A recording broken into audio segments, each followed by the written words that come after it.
Hi, Cakenistas.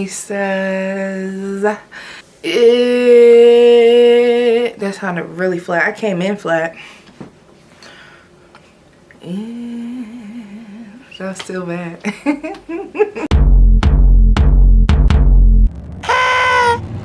Oh, the sun. Come on, bring it up. Bring it up, bring it up, bring it up. Y'all are literally here for the cake. Okay, hold on. Let me get it together. Because I can't stand when somebody gives me a long intro and I'm just here for the cake. Hey Cakenistas, it's Marisha. Today I have a very special cake and the design of it is very traditional, kind of old-fashioned, where it's just a bunch of beautiful piping all over the cake. I haven't done this technique in a long time. Last time I did it, it was pretty bad. I'm just gonna be honest. Of course, since then, I've gotten a lot better with writing on cake. I've literally done hundreds of cakes since the last time that I had to do a design that was similar. I'm not nervous, but I'm like, okay, I hope this turns out good. Yeah. And the flavor of this cake is going to be a butter pound cake. And I'm going to show you guys how I did that in a separate video. But for this one, we're going to decorate it in our delicious buttercream and we're going to make the perfect cake for a christening. So if you have not done so yet, go ahead and subscribe to the channel, press on the notification bell, and let's get started. Okay, now here is my DIY template. It's just printer paper. I cut a couple sheets of printer paper into the size that I needed it to be for my cross cake. And I just put them onto my cake board so that I could have a good idea of what I was going to be doing. So this is like just a quick template when you have a large cake, but you don't have a huge big poster board paper or anything to like be able to make a proper drawn out template. I have 4 9 by 13 inch pound cakes here.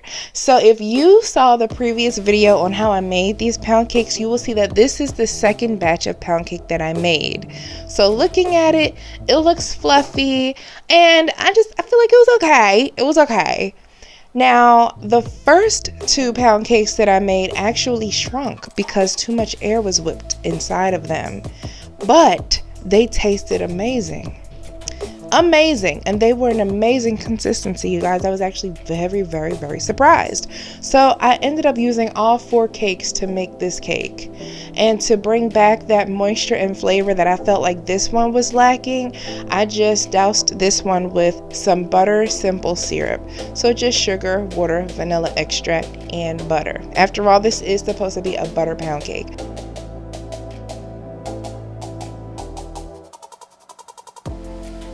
Simple syrup, just simple syrup with butter.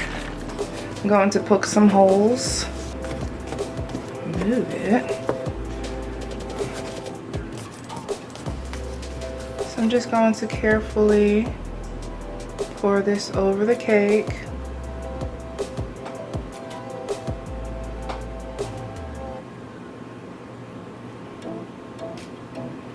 Oh, this looks perfect. I know you guys can't see it like that, but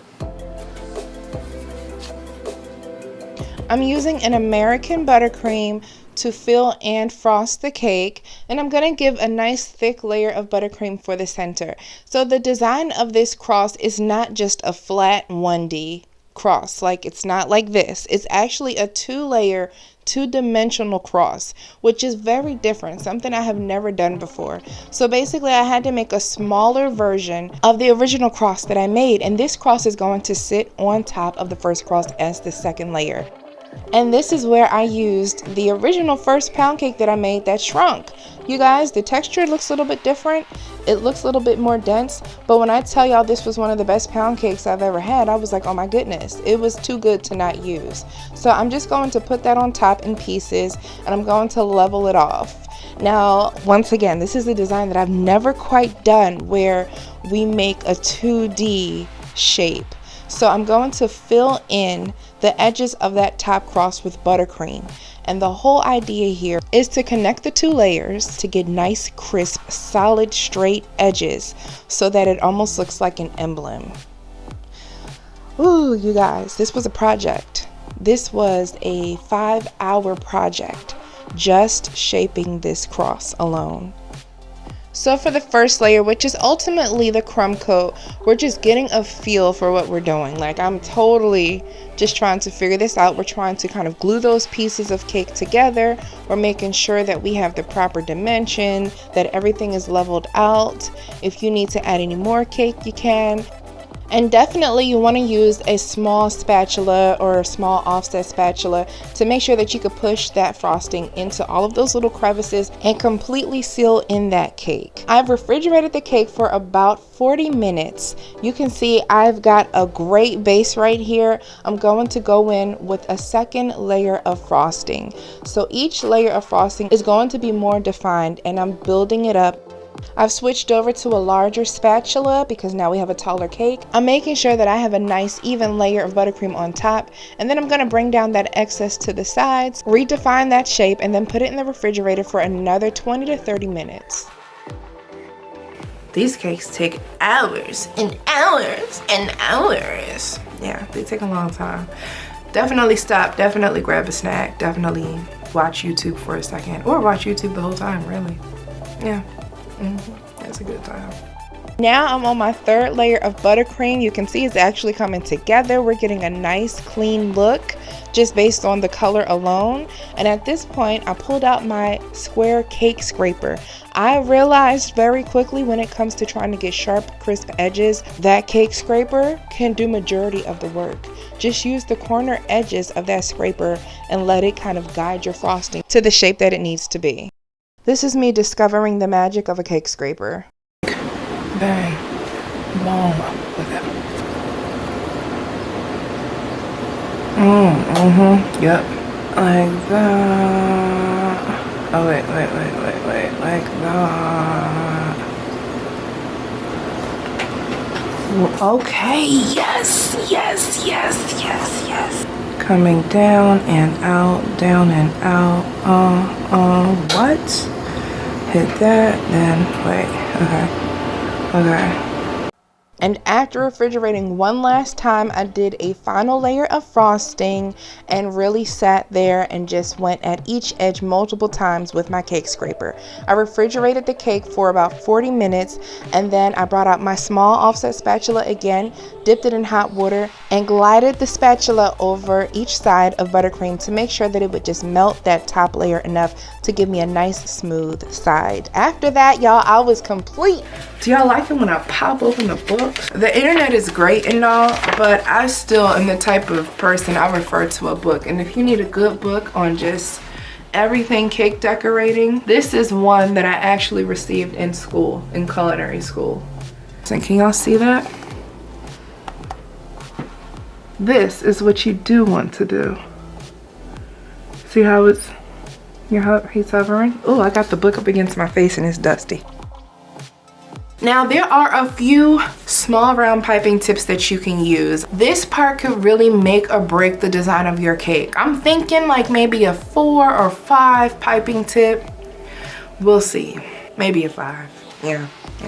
Especially because it's a large cake. I did start off with a number 4 piping tip, and as I was piping, it just was a little too thin. Something about it just didn't sit right with me, so I scraped that off, and this is why you always want to work on a cold cake. So easy to fix your mistakes. And I switched over to a number 5 piping tip, and I feel like that was perfect. So once again, I'm not like a pro when it comes to piping swirly designs and, you know, little details like this, but I had to teach myself to just let myself go and not overthink it, and look at pictures for reference and just do what I saw in the pictures. And eventually, after like the first 20 minutes or so, you start to get comfortable.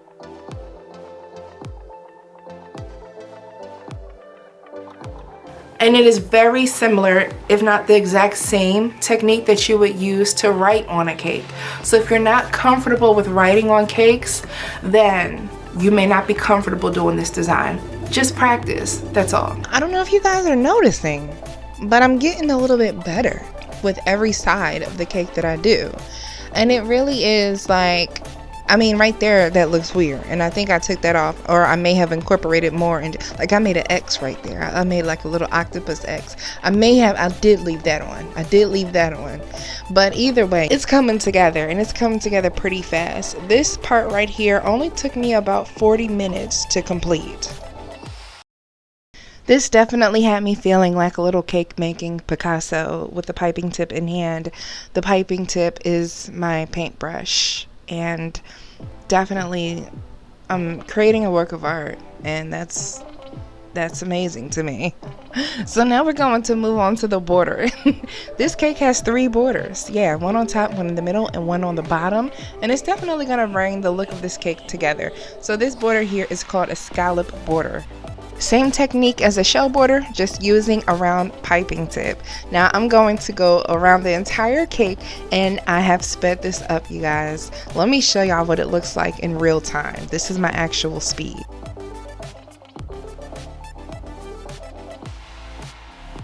Like 1, 2, 3, 4, 5,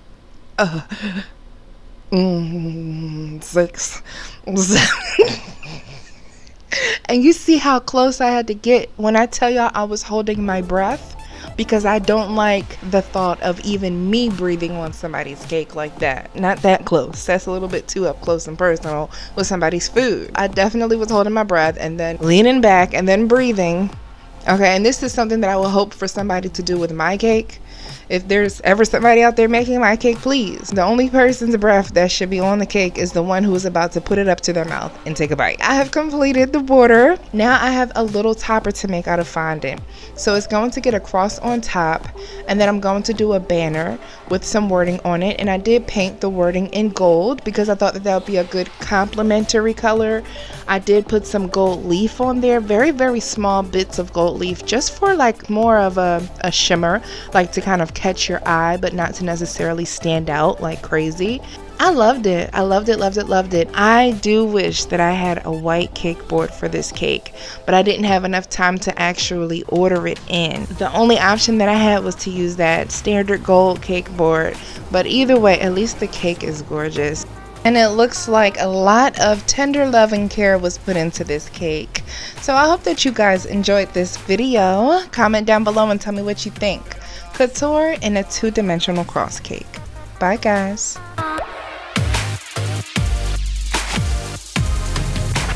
What do you guys think of this cake? Did you like it? Would you try this design out? Is it too old-fashioned for you? Is it just up your alley? Let's pick a cake needs to comment. The cake needs to comment of the day is going to go to Candice T9931. On my gummy candy kebabs, Candice asks, how much do you charge for the kebabs? It definitely depends. Like, everything depends on how much you actually pay for the ingredients that you use for whatever it is, and for the tools as well. For this, I want to say I charged, it might have been $3, because that's my first time actually doing that and putting it up for sale. So I really wanted to see how they would sell, and I had no idea that they would sell out. I really didn't. I really had no idea. I was kind of surprised about that. So yes, thank you so much for your question. I definitely appreciate it. Yeah, we should make some more gummy kebabs, shouldn't we? I know, we might have to. If you would like to be featured in the next video, all you have to do is comment down below and say hello and be subscribed to the channel. Please follow me on Instagram, Marishas_Couture_Cakes, and on Facebook at facebook.com/MarishasCoutureCakes. Visit my Etsy shop if you would like. Visit my website if you would like. All of the links will be in the description down below. I will see you in the next video. Bye, Cake Nistas and Cake Nistos.